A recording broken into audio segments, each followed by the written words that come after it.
बिस्मिल्लाहिर्रहमानिर्रहीम। अस्सलाम वालेकुम। मेरा नाम है ज़ीशान उस्मानी। आज की वीडियो का कोई ख़ास टॉपिक तो नहीं है, सोचा कुछ लर्निंग हुई नई 2024 के अंदर। आप देखते हैं मैं मून वीडियोस बनाता हूँ कि साल के आखिर में क्या करना चाहिए, साल के शुरू में क्या करना चाहिए। तो इस साल की कारगुजारी सोचा कुछ आप लोगों से अर्ज़ करूँ। 2024 जब शुरू हुआ मैंने वीडियोस भी बनाई थी कि उसमें क्या ट्रेंड्स होंगे, रियल एस्टेट मार्केट कब आई अप होगी, कब डाउन होगी, मार्च से लेके अगस्त तक का बताया था। वो चीज़ अल्हम्दुलिल्लाह सही साबित हुई। जो भी डेटा साइंस की प्रेडिक्शंस, या आप लास्ट ईयर की वीडियो चेक कर लीजिएगा। भारत 2024 के शुरू में मैंने अब्दुल्ला से पूछा कि यार इस साल ना कुछ पैसा कमाना है और मुझे थोड़ा सा गाइड कर दे कि पैसा किस तरीके से कमाया जाए। वो शायर कहता है कि हमारे ख्वाब चोरी हो गए हैं, हमारे ख्वाब चोरी हो गए हैं, हमें रातों को नींद आती नहीं है। तो मैंने उसको बोला यार पैसा कमाना है तो बता क्या करूं।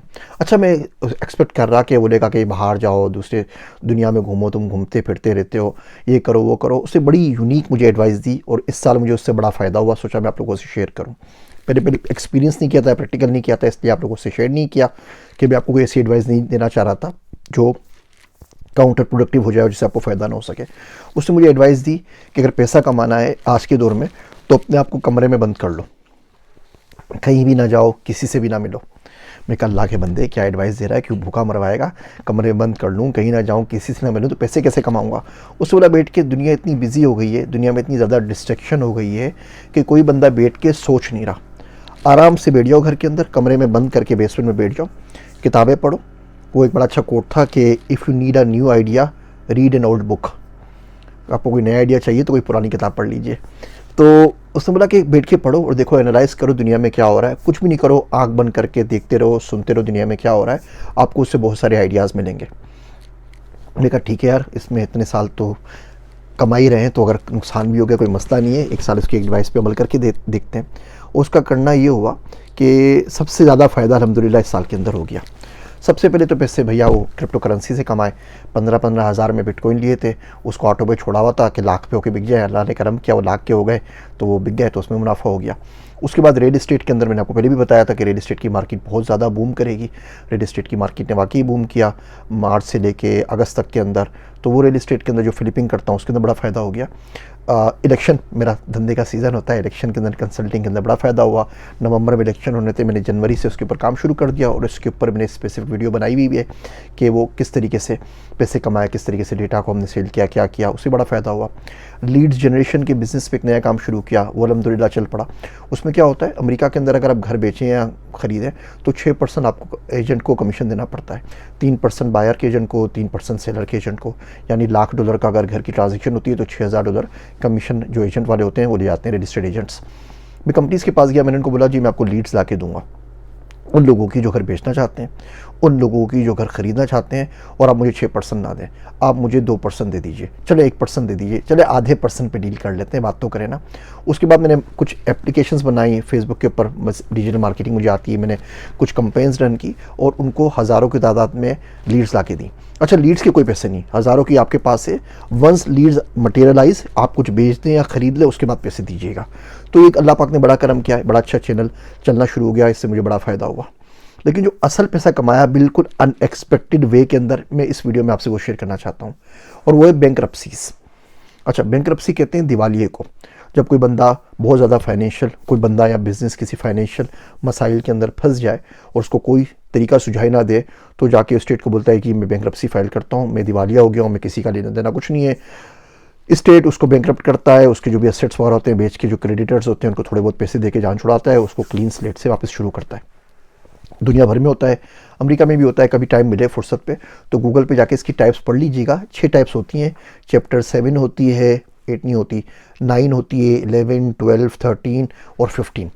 चैप्टर 7 में एक बंदा होता है जो अपने आप को बैंकरप्ट डिक्लेयर कर देता है, अपने तमाम के तमाम जो असेट्स हैं उसको लिक्विडेट कर देता है। बिज़नेस भी करते हैं, बंदा भी करता है। या अब सीधा सीधा डेथ सेंटेंस है कि वो बिज़नेस जो है वो बिल्कुल आज के बाद ख़त्म हो जाएगा, जितने पैसे हैं, जितना उसका असेट्स है, उसको बेच बाच के लोगों को पूरा करो। रोटी वालों ने, रोटी एक शिकागो में रेस्टोरेंट था, देसी रेस्टोरेंट, 20 कोई ब्रांचेस थी, $10 मिलियन की लाइबिलिटीज़ थी, $50,000 के असेट्स थे। उन्होंने अपनी चैप्टर 7 बैंकरप्सी फाइल कर दी, उनको डेथ सेंटेंस हो गई, मसला ख़त्म हो गया। अच्छा, चैप्टर 7 हो गई। चैप्टर जो 9 होती है उसके अंदर ये जो म्यूनसिपलिटीज़ होती हैं वो करती हैं। चैप्टर 11 के अंदर जो होती हैं वो वो बेसिकली आप रिस्ट्रक्चर के लिए बोलते हैं। आप बोलते हैं जी मैं बैंक्रप्सी फाइल कर रहा हूँ ताकि तमाम क्रेडिटर्स से जान छूट जाए, ना मुझे किराया देना है, ना मुझे क्रेडिटर्स के पैसे देना, कुछ करना है। मैं अपने जो डेट है उसको रीऑर्गेनाइज करना चाहता हूँ। चैप्टर 15 के अंदर जब मल्टीपल कंट्रीज़ इन्वॉल्व होती है उस सूरत में करते हैं। चैप्टर 13 के अंदर एक बंदा होता है, बोलता है मुझे 3 से 5 साल का प्लान चाहिए कि मैं अपने डेट को रीऑर्गेनाइज कर सकूँ, सारे काम कर सकूँ। इसको पढ़ लीजिए आराम से। अमेरिका के अंदर 2024 के अंदर 4,76,000 लोगों ने पर्सनल बैंक्रप्सीज फाइल की। ये हमारी वीडियो का आज टॉपिक नहीं है, उससे आपको बहुत कुछ सीख सकते हैं अगर आप उसके डेटा सेट्स में जाएँ, उनको पढ़ना शुरू करें। पब्लिक डेटा बहुत सारा अवेलेबल होता है, आप देख सकते हैं उसको। तो उसके ऊपर हम भी बात नहीं करते। तो तकरीबन यूँ समझ लें कि 1300 लोगों ने पर डे के हिसाब से, योमिया के हिसाब से, दिन के हिसाब से बैंक्रप्सी फाइल की अमेरिका में 2024 के अंदर। 28,000 बिजनेसेस ने बैंक्रप्सी फाइल की है 2024 के अंदर अमेरिका के अंदर। तकरीबन 315 बिजनेस होते हैं दिन के जिन्होंने बैंक्रप्सीज फाइल की है। जब पढ़ना शुरू किया और देखना शुरू किया कौन बैंक्रप्सी फाइल कर रहा है, उससे मुझे बहुत सारे फ़ायदे हुए। पहला फ़ायदा तो ये हुआ, एक के बाद एक रेस्टोरेंट अगर बैंक्रप्सी फाइल कर रहा है तो मुझे पता लग गया भैया रेस्टोरेंट वाले बिजनेस में नहीं जाना। जितने रेस्टोरेंट्स हैं लोगों के पास डिस्पोजेबल इनकम नहीं है। मैंने आपको पहले बताया था 2024 की वीडियो के शुरू के अंदर कि इस साल रिसेशन का होगा तो अपने खर्चे कंट्रोल करके रखिए। तो हर चीज़ जिसमें डिस्पोजेबल इनकम जाती है वो तमाम लोगों ने वहाँ से हाथ रोक लिए और रेस्टोरेंट धड़ाधड़ बंद होना शुरू हो गए। इसका मतलब ये हुआ कोई शख्स आके मुझे बोलता है कि जी मुझे रेस्टोरेंट खोलना है, खाने का काम करना है, तो बोलूँगा भैया मुझे नहीं करना।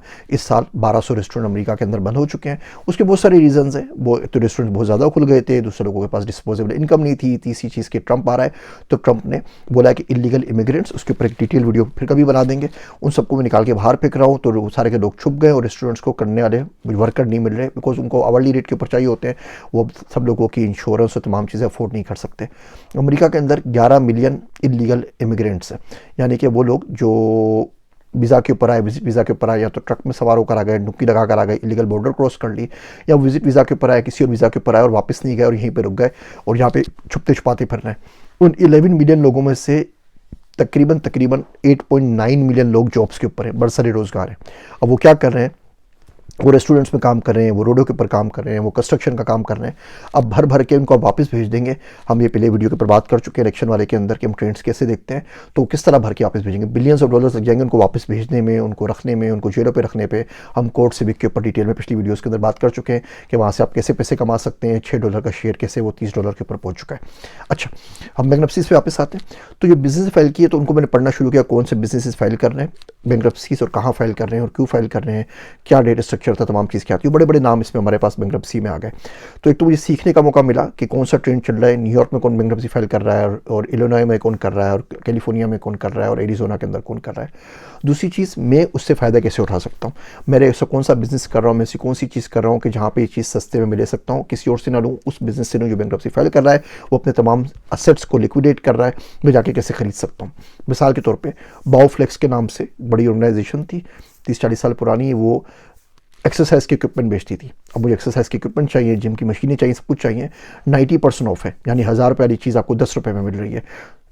तो मैंने बोला कि 10 रुपये नहीं, सॉरी 100 रुपये के अंदर मिल रही है। हमने कहा चले वहाँ पे जाके खरीदारी कर लेते हैं। अच्छी चीज़ें, घर के अंदर जिम की मशीनें आ जाएंगी, जो मेरी रियल एस्टेट प्रॉपर्टीज़ उनमें आ जाएगी, कोई और कमर्शियल बिजनेस है वहाँ पर आ जाएगी, मुझे सस्ते में पड़ जाएगा। लंबर लिक्विडेशन के नाम से वो फ्लोरिंग की कंपनी थी, एल फ्लोरिंग उसे कहते हैं। मुझे घर के अंदर अपनी फ्लोरिंग करवानी थी, मैं होम डिपो से ख़रीदता या लोवेस से ख़रीदता तो बहुत महंगे पड़ते, तो जाके सारा का सारे फ्लोरिंग मैंने एल फ्लोरिंग से ख़रीद ली।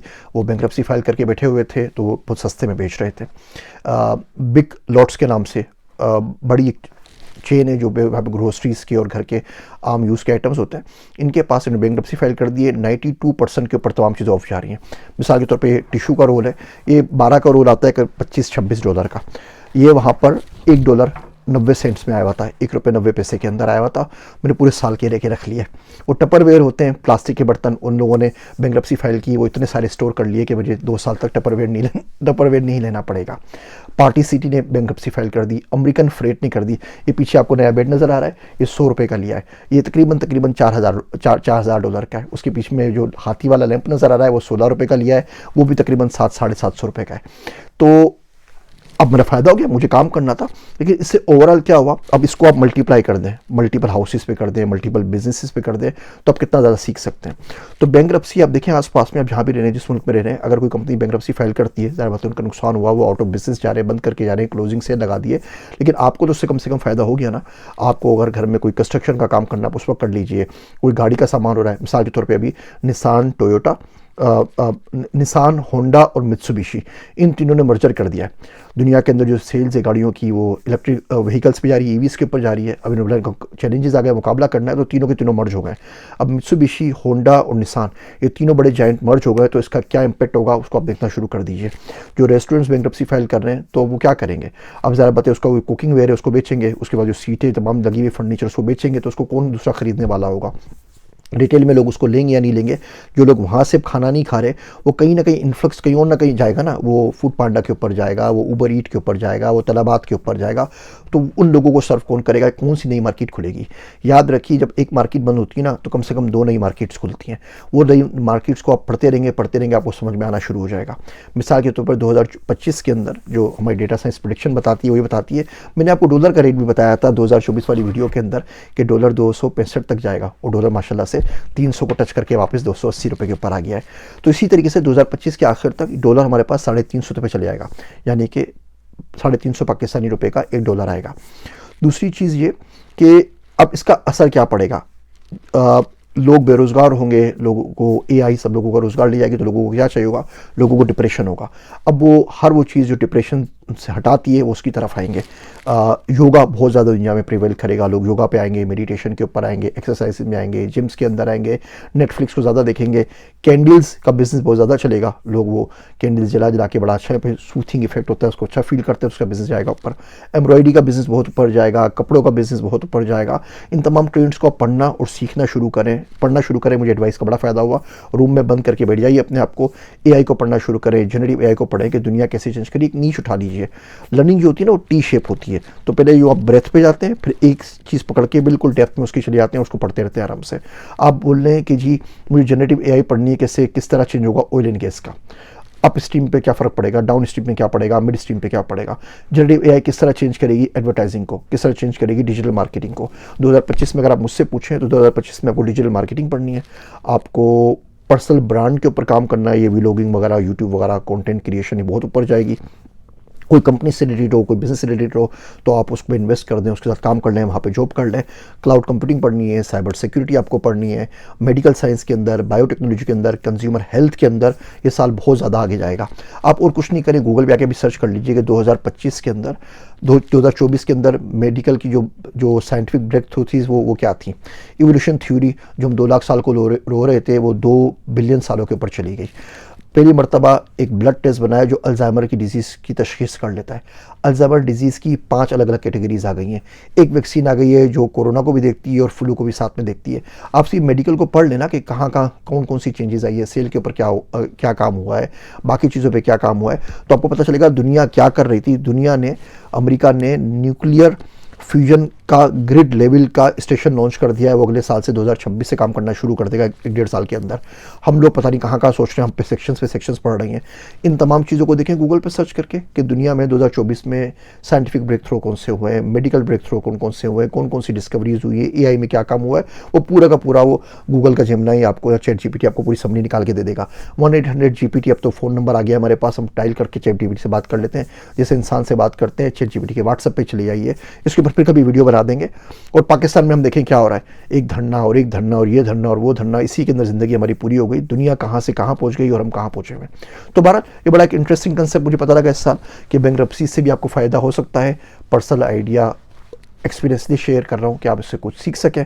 उम्मीद करता हूँ ये छोटे छोटे रिमाइंडर ज़िंदगी में कहीं ना कहीं कुछ ना कुछ सीखने का सबब ज़रूर बनेंगे। 2025 के लिए आपके लिए एडवाइस है कि अगर आप कुछ करना चाहते हैं और पैसा कमाना चाहते हैं, तो कमरे में कुंडी लगा के बैठ जाइए और इंशाल्लाह ताला अल्लाह बहुत बरकत देगा। मेरे वास्ते दुआ कीजिएगा। मैं हूँ आप सबका ज़ीशान उस्मानी।